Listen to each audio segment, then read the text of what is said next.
It was a quiet afternoon on Flight 237. The cabin hummed with the soft whir of air vents and the gentle clink of coffee cups against trays. Passengers were lost in their own worlds, some scrolling endlessly on their phones, others quietly chatting with friends or family, a few dozing lightly with blankets tucked around their shoulders. The sunlight poured in lazily through the windows, painting warm streaks across the seats. Nothing seemed out of place. Everything felt ordinary, peaceful, normal. At the very front of the cabin sat an older man. He was calm, almost unnaturally so. His posture was perfect, his eyes calm yet sharp, scanning the cabin with a quiet awareness that went unnoticed by most. He wasn't causing a scene. He wasn't drawing attention to himself. He was simply there, observing, breathing, existing with an almost magnetic serenity that made it impossible to feel tense around him. Meanwhile, a few rows back, a younger passenger was moving through the aisle. His day had not been good. Perhaps he had been yelled at work. Maybe he had missed a connection or spilled coffee on himself. Whatever it was, his frustration radiated off him like heat waves. He was tense, impatient, and unknowingly about to collide with someone who was far calmer, far stronger than he could imagine. Passengers were absorbed in their own bubbles. Children giggled quietly. Couples whispered to each other, and flight attendants passed through the aisles with practiced ease. No one had the slightest clue that the serenity of this ordinary flight was about to shatter in the blink of an eye. Because one man, moving without care or thought, was about to make the biggest mistake of his life. And the older man, he remained perfectly still, almost like he knew exactly what was coming. A subtle flicker of a smile played at the corner of his mouth, not of malice, but of calm confidence, as if he could see a storm forming before anyone else even noticed a dark cloud. Something in the air shifted. The calmness in the cabin became fragile, delicate, as if the tension was a thread about to snap. You could feel it in the way people leaned slightly forward in their seats, the way their eyes darted to the aisle, the way the soft murmur of conversation seemed to pause mid-sentence. And in that pause, everyone was unknowingly waiting for the moment that would change everything, because soon, the ordinary would turn into chaos. The calm would be tested, and one careless action would set off a chain of events that no one on the plane would ever forget. The young man was moving down the aisle, tapping impatiently on the armrest of the seat in front of him. His brow was furrowed, his lips pressed tight, every movement tense. He barely noticed the passengers around him, the quiet hum of conversation, the occasional chuckle of children, until his shoulder grazed the older man's arm as he passed by. The contact was accidental, almost imperceptible, but it was enough. The older man turned slightly, his calm eyes meeting the younger man's glare. There was no anger in them, no trace of confrontation, just a soft acknowledgement, a subtle nod as if to say, "It's all right. No harm done." But the younger man didn't see it that way. His eyes narrowed, his jaw tightened, and a low growl escaped him. "Hey!" he barked. "Watch where you're going, old man." His voice rang sharply through the cabin, cutting through the murmur of conversation. Heads turned instinctively. A few passengers leaned forward, sensing tension without understanding the cause. The older man straightened in his seat, speaking slowly, deliberately. "No problem," he said. His voice was calm, even unshakable. There was no defensiveness, no hesitation. Just clarity, as if he knew that escalating things wouldn't solve anything. For a split second, silence fell like a pause in a heartbeat. But the young man wasn't satisfied. His face flushed red with frustration and entitlement. "I said, watch where you're going." He snapped again, louder this time, drawing the attention of those nearby. His hands gestured wildly, his body leaning toward the older man in aggression. "I don't care if you're old or not. Don't bump into me." The older man stayed seated, composed. He didn't raise his voice. He didn't flinch. He simply observed, the faintest corner of his mouth hinting at amusement, or perhaps a quiet disbelief at the audacity before him. Around them, other passengers began to notice. Phones were lifted, eyes widened. The subtle hum of the cabin turned into a tense stillness. Something about the older man's calmness felt different, almost magnetic. The young man's insults grew sharper, more personal. "You think because you're old you're untouchable," he sneered. "I'll show you what happens when someone gets in my way." Each word carried venom, each gesture escalating the threat. But the older man remained a portrait of serenity, no hint of fear, no rush to retaliate, just a quiet, almost unnerving composure that seemed to draw the eyes of everyone around him. Passengers began to shift in their seats, leaning forward, whispering to each other, "Who is this guy?" One woman murmured. "Why isn't he defending himself?" Another shook his head, muttering, "He's too calm, that's scary." Even the flight attendants exchanged glances, unsure whether to intervene yet sensing that something bigger was brewing. The young man, oblivious to the growing audience, reached out suddenly to shove the older man. "I'm done being polite," he shouted, his voice cracking with frustration. The shove was light, but precise enough to jolt the older man's chair. Every head in the aisle turned fully now. Phones came out to record. The cabin had transformed from a serene space into a live stage for a brewing confrontation. And yet the older man didn't react. Not at all. He simply leaned back slightly, eyes still locked on the aggressor, his voice calm but carrying a weight that seemed to settle over the room. "You don't have to do this," he said softly. "There's a better way to handle anger than this." The words were almost hypnotic. They weren't a threat. They weren't an apology. They were a statement. And for some reason, the aggression in the younger man's face flickered. He hesitated, a microsecond too long, long enough for the entire plane to feel the shift in energy. But that pause didn't last. The young man's pride was wounded. He couldn't back down. "You think you're better than me?" he shouted. "Old man, I don't care who you are!" "You're going to pay for bumping me." The older man's gaze never wavered. He tilted his head slightly, a faint smile now playing on his lips, almost imperceptible but noticeable to those watching. The calm in him wasn't weakness, it was quiet strength. The kind of strength that doesn't need to prove itself, but makes the one who threatens it think twice. And in that moment, every passenger sensed it. Something was coming. Something big. The tension was palpable. Even the air seemed thicker, heavier, charged with anticipation. The young man didn't know it yet, but he had just stepped onto a path from which there was no turning back. Because the older man, the one sitting quietly in the aisle, wasn't just any passenger, and the consequences of disrespecting him were about to unfold in ways that no one on this flight could imagine. Before we continue, tell me in the comments, where are you watching from? And salute to all humble people who stay calm under disrespect. The young man's anger didn't subside, if anything it intensified. His face was red, his fists clenched, every muscle taut with rage. "You think you can just sit there and ignore me?" he shouted, voice cutting through the cabin like a knife. "I don't care who you are! I've had enough of this!" Passengers instinctively leaned forward in their seats, whispering to each other. Phones were raised as if on instinct, recording what was rapidly turning into a scene that no one could have expected when they boarded the flight. Children paused mid-snack. Couples held each other's hands a little tighter, and even the flight attendants stopped walking, sensing the electric tension that had gripped the aisle. The older man remained seated. He didn't flinch. He didn't raise his voice. Instead, he looked directly at the aggressor, his calm gaze holding a weight that seemed to slow time itself. "I'm not here to fight you," he said quietly, his voice measured and deliberate. "But I will not allow you to bring chaos into this space." The young man sneered, taking a step closer.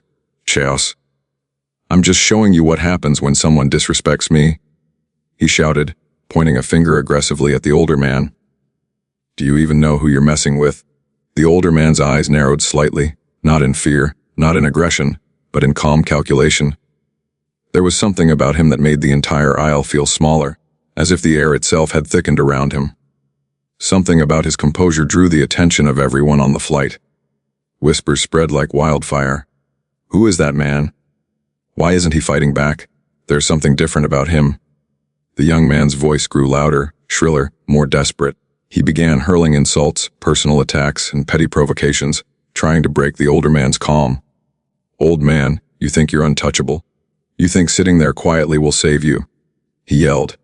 He gestured wildly, shaking his hands as if the volume of his anger alone could force the older man to react. But the older man's calm remained unshaken. Each insult, each shove, each aggressive word bounced off him like a wall that couldn't be penetrated. And the more the young man shouted, the calmer the older man became. There was a strange power in his serenity, a silent authority that seemed to expand outward, influencing the very energy of the cabin. People began to notice. They leaned forward, whispering, murmuring, eyes wide with curiosity and fear. Phones hovered, ready to capture every moment. The young man's frustration reached a fever pitch. He raised his voice even higher, turning red in the face, veins visible on his neck. "You think you're better than me? I'll show you." His hand shot out suddenly, a wild gesture meant to intimidate. meant to dominate. But even in that instant, the older man didn't flinch. He remained seated, poised, his calm a stark contrast to the storm of fury in front of him. Other passengers began to feel it too, the tension, the suspense, the electric possibility that something extraordinary was about to happen. There was a magnetic pull to the older man's stillness. People couldn't look away. Even those who had been scrolling on their phones were now fully engaged, their attention captured by a silent, invisible drama unfolding before them.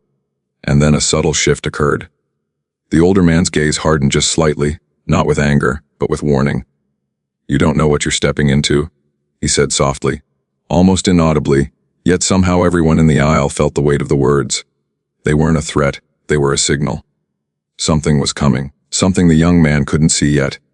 The aggressor laughed nervously, trying to mask a flicker of uncertainty. "I've got this under control," he said, though his voice wavered. He leaned forward, chest puffed out, trying to regain dominance. But the cabin had already shifted. The eyes of every passenger were fixed on him. The energy in the air had changed. The calm man before him wasn't just a man, he was a force, a presence that demanded attention. And it was only a matter of time before the balance tipped. And in that suspended moment, the young man made a critical mistake. His pride, his anger, his impatience, all of it blinded him to the truth. He didn't realize that he was no longer just dealing with a calm older man. He was dealing with someone whose serenity hid a power and authority far beyond what anyone on this flight could have imagined. Because soon, the young man would cross a line he could never uncross, and the entire cabin, every passenger, would witness it. The young man's fury had reached a fever pitch. Every fiber of his body screamed with impatience and aggression, every vein in his neck pulsing with frustration. He had tried insults, gestures, shoves, but the older man's calm had not wavered, and that calm had infuriated him further. With a sudden, reckless motion, the young man slammed his hand against the older man's shoulder. "Enough," he shouted. "I've had it with your smug face." His voice cut through the cabin like a whip, sharp, loud, impossible to ignore.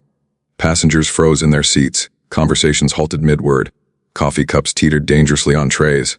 A tense hush fell over the aisle, as though everyone instinctively knew something monumental was about to happen. The older man didn't flinch. He remained seated, his eyes meeting the aggressors with unwavering composure. There was no fear, no hesitation, only a quiet weight in his gaze, as if he were already anticipating the storm before it even struck. His lips curved into a faint, almost imperceptible smile, not of cruelty, but of calm authority. Then, in a reckless escalation born of pride and rage, the young man reached up and slapped the older man across the face. The sound of the contact was sharp and loud, echoing through the cabin like a gunshot. For a moment, time seemed to stop. Every passenger froze mid-breath, eyes widened, mouths fell open. Even the flight attendants, trained to manage disturbances calmly, were caught off guard. The cabin, which had only moments ago been a tense tableau of anticipation, went completely silent. The usual hum of the engines, the soft rattle of trays, the whispers of conversation, all of it vanished. The older man didn't flinch. He didn't recoil. He didn't even blink. His hand remained resting lightly on the armrest, his posture unshaken, his calm unbroken. There was a stillness about him now that seemed almost supernatural. The young man, flushed and trembling with adrenaline, expected a reaction: anger, pain, fear, retaliation. He expected a fight, a shout, maybe even tears. But instead, the older man simply looked at him, steady, calm, and unshaken. The silence stretched, growing heavier with every heartbeat. Other passengers began to lean forward instinctively, their eyes fixed on the two figures in the aisle. Phones hovered, ready to capture the unfolding drama. The young man's bravado began to falter as the reality of the older man's composure sank in. "Do you realize what you've just done?" the older man said softly, his voice cutting through the silence.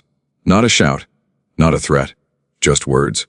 Calm, deliberate, but carrying an authority that made every eye in the cabin snap to attention. The young man's face went pale. A flicker of doubt crossed his eyes, but it was fleeting. Pride still held him, still drove him to stand tall despite the weight of the older man's presence. Yet something had changed. The balance of power had shifted in a single, quiet instant. The young man had thought he controlled the situation. Now he realized he had unleashed something far beyond his understanding. Around them, passengers whispered among themselves, tension still thick in the air. He didn't even move. One murmured, "Is he okay?" Another asked, voice shaking with awe. Phones clicked, recording, capturing every second of the scene. It was as if everyone collectively understood that they were witnessing the moment where an ordinary confrontation transformed into something unforgettable. And the older man's calm didn't just remain, it grew more commanding. Every word, every pause, every blink was deliberate. The energy in the cabin had shifted completely. The aggressor's rage had become uncertainty. His confidence had turned to fear. Pride had become hesitation. Because the young man had crossed a line he could never uncross. The older man's eyes narrowed slightly, just enough to signal that the story wasn't over, that there was still more to come. The entire aisle felt like it was holding its breath. Every passenger sensed it. Even those at the back of the cabin could feel the weight of what had just happened. The tension was unbearable. A single breath could have shattered it. And in that pregnant pause, it became clear the young man had no idea what he had just triggered. Because the calm older man before him wasn't just calm, he was ready. And when he finally moved, everyone would understand exactly why this wasn't just a simple flight confrontation. It was a test, a warning, and a moment no one would ever forget. The cabin remained deathly silent. Every passenger sat frozen, their eyes locked on the older man and the young aggressor. Hearts raced, breaths caught in throats. The air felt thick, almost electric, as if the plane itself held its breath. For the first time, the young man realized that the calm older man was not ordinary. There was a weight to him, a presence that made every aggressive gesture feel insignificant, like trying to push against a mountain with bare hands. The older man slowly straightened in his seat, his movements deliberate and unhurried. His gaze never left the young man, yet his eyes held no anger, no desire for revenge. Instead, they carried a warning, a quiet, undeniable authority that seemed to radiate outward, touching every person in the cabin. His voice, when he finally spoke, was soft but carried across the aisle like a ripple through water. "I tried to stop you," he said calmly. "Not for me, but for you." The words hung in the air. Every passenger felt them. There was a strange gravity to the statement, an invisible weight that seemed to settle over the young man, making him falter mid-step. Confusion flickered across his face. He opened his mouth, then closed it again, unsure how to respond. Around the cabin, whispers grew. Did he just warn him? Someone murmured. What does that mean? Another passenger shook their head, eyes wide. There's something about him, something we're not seeing. Phones hovered, capturing every second, every glance, every pause. The tension was no longer just about the physical confrontation. It had become psychological. The young man, still trembling with adrenaline, tried to regain control. "I don't need your warnings," he shouted, his voice cracking with frustration. I don't care who you are. His hands shook slightly as he gestured, a combination of bravado and fear. The older man, still seated, leaned forward slightly. There was a subtle shift in his demeanor, not threatening, not angry, but purposeful. "You think this is about me?" he said softly, his voice calm, deliberate, yet carrying an unspoken weight. "It's never about me. You're in danger you don't even see." The young man laughed nervously, though the sound lacked conviction. "Danger? From an old man? Come on." His words trailed off as he noticed the shift in the cabin. Passengers were no longer whispering. They were watching, waiting, anticipating. There was a collective awareness that this confrontation was bigger than it seemed, that the calm older man held secrets no one yet understood. The older man tilted his head slightly, eyes scanning the cabin as if measuring every reaction. "You don't know what's coming," he continued. "And it's not because of me, it's because of who's with me. You've made a choice, and choices have consequences." The words sent a ripple through the young man. A flicker of doubt, almost imperceptible, crossed his eyes. Pride and fear clashed within him, a battle that he didn't know how to win. He clenched his fists, his posture tense, but the uncertainty was already there. Something was shifting, something far beyond his control. Passengers leaned closer in their seats, phones hovering, hearts racing. Some whispered to neighbors, others simply stared, unable to tear their eyes away. There was a sense of anticipation, of suspense, almost as if the entire plane had become a stage for a drama far larger than a simple confrontation. The older man's calmness was now intimidating. Each word, each subtle gesture carried weight. "I've warned you," he said softly, "because the real danger isn't in front of you. It's what you've just set in motion." The young man's face drained of color. His bravado faltered, replaced by an unsettling awareness that he was no longer in control. Every instinct he had told him to run, to apologize, to make peace, but pride anchored him in place. The older man leaned back, exhaling slowly. His gaze never wavered. Around him, the tension built almost visibly, like a storm gathering in slow motion. The entire cabin felt it, the waiting, the anticipation, the unspoken promise that something extraordinary was about to happen. Every passenger sensed it. This was no ordinary confrontation. The calm older man had just planted the seed of fear, of curiosity, of suspense. Something was coming. Something no one could have predicted. And it was only a matter of time before the consequences unfolded in full view of everyone on Flight 237. Because the real danger wasn't standing in front of the young man. It was already here, and soon everyone in the cabin would understand exactly why no one had ever dared disrespect the older man before. The cabin remained tense, every passenger frozen in anticipation. The young man's face was pale, his bravado crumbling with every heartbeat. He had thought this confrontation was about intimidation, about pride, about showing dominance. But now, as he looked at the calm older man, he realized he had no idea what he had unleashed. Outside the plane, a distant rumble grew louder, almost imperceptible at first. Passengers shifted nervously in their seats, glancing toward the windows, some gripping armrests. The older man remained motionless, composed, eyes focused, as if he could sense the approaching storm before anyone else could. Then the unmistakable sound of black SUVs screeching across the tarmac reached their ears. The engines roared in unison, powerful and deliberate. The rumble vibrated through the plane, a signal that something extraordinary had begun. A hush swept over the passengers. Phones captured every subtle glance, every raised eyebrow, every whisper of curiosity. Flight attendants exchanged shocked glances. Even those trained to handle emergencies could sense that this was no ordinary situation. The older man's calm, unshakable demeanor suddenly carried a new weight. The kind of authority that didn't ask for attention, it commanded it. The young man's hands trembled as he tried to process what was happening. What is this? He muttered under his breath, his voice almost a whisper now. The sweat on his brow glistened under the cabin lights. Pride had abandoned him, replaced by a creeping, almost primal fear. Suddenly, the plane's cabin door opened with a sharp hiss. Uniformed federal agents entered swiftly, moving with precision, surrounding the aisle. Their presence was immediate and overwhelming. Every passenger felt the energy shift again. The calm, poised older man was clearly in charge, and everyone else was now secondary to his authority. Then the moment came. A man stepped forward through the line of agents. Tall, commanding, exuding authority, and yet with an unmistakable tenderness in his gaze. He approached the older man, eyes full of concern and recognition. "Dad, are you okay?" he asked. The cabin collectively held its breath. The young man's jaw dropped. His eyes widened, disbelief written across his face. The realization hit him in an instant. The older man he had humiliated wasn't just any passenger. He wasn't simply calm or composed. He was a man of immense influence, with reach and power that no one in this cabin had imagined.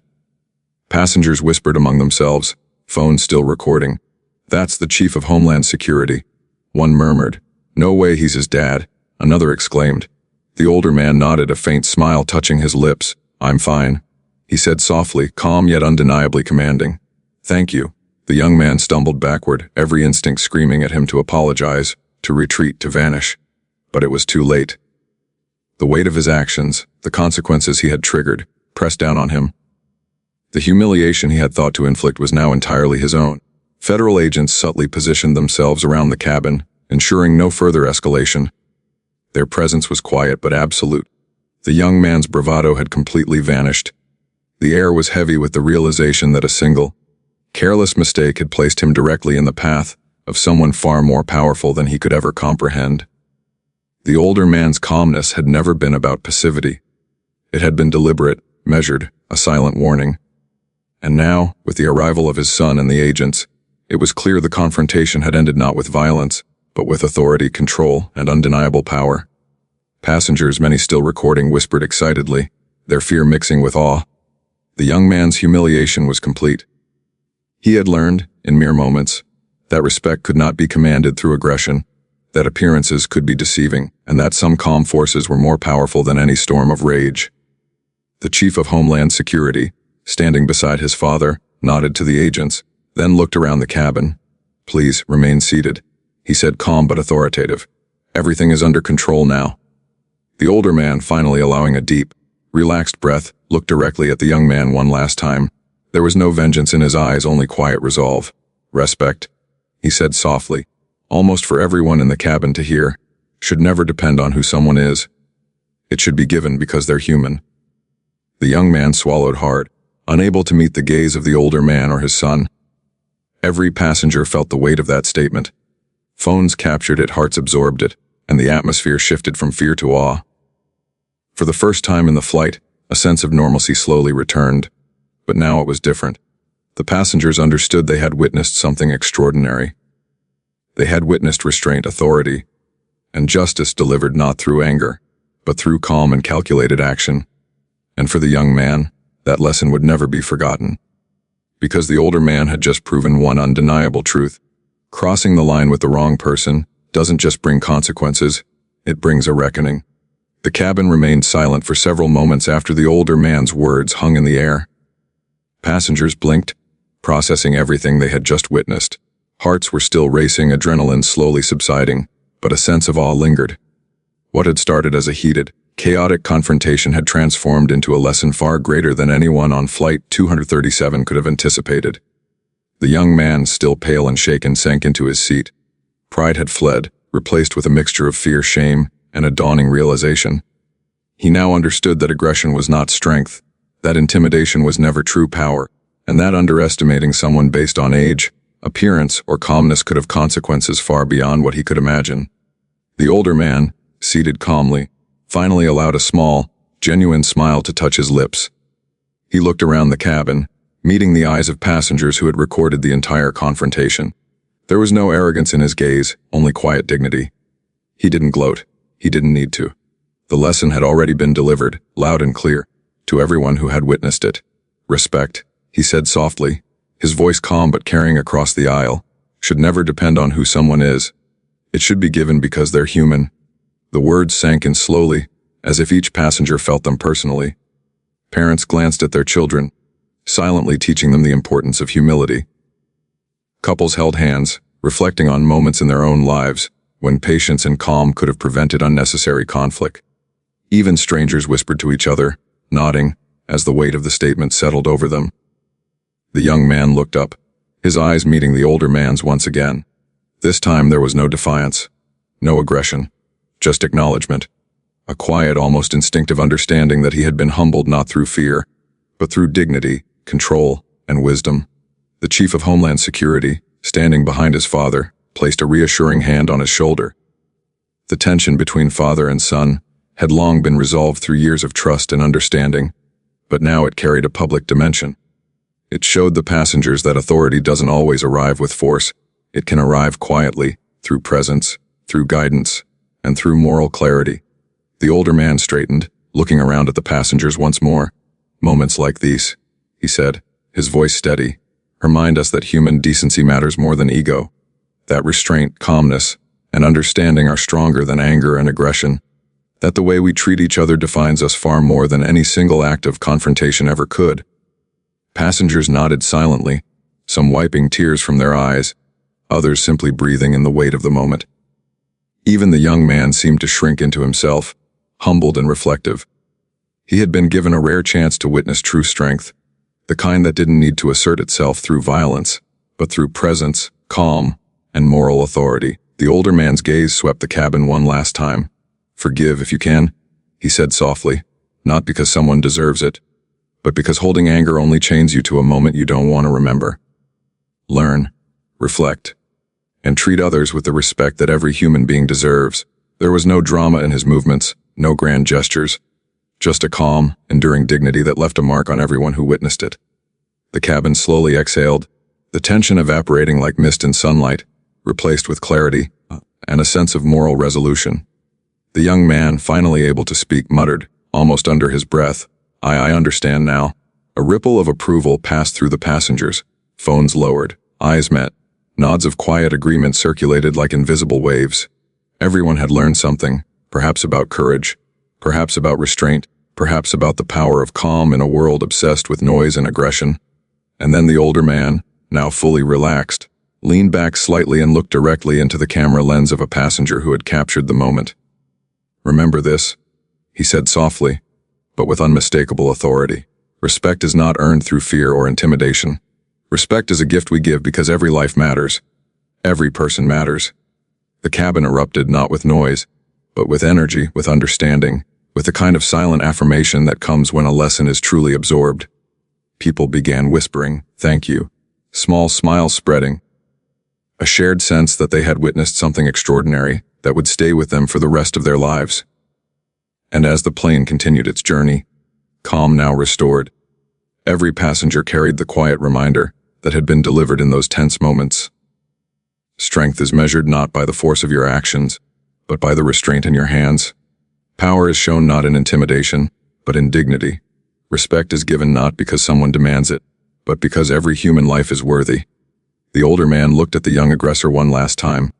His eyes conveyed no anger, only a gentle expectation: learn, grow, and carry this lesson with you. And in that moment, the young man nodded, a silent promise, a recognition of wrongs, a lesson absorbed in a way that no words could fully capture. CTA, if you believe respect should be given to everyone, comment, recipe, and share this story with someone who needs to see it. Because lessons like these aren't just for one plane, they're for everyone everywhere. If you believe respect should be given to everyone, comment rap hake.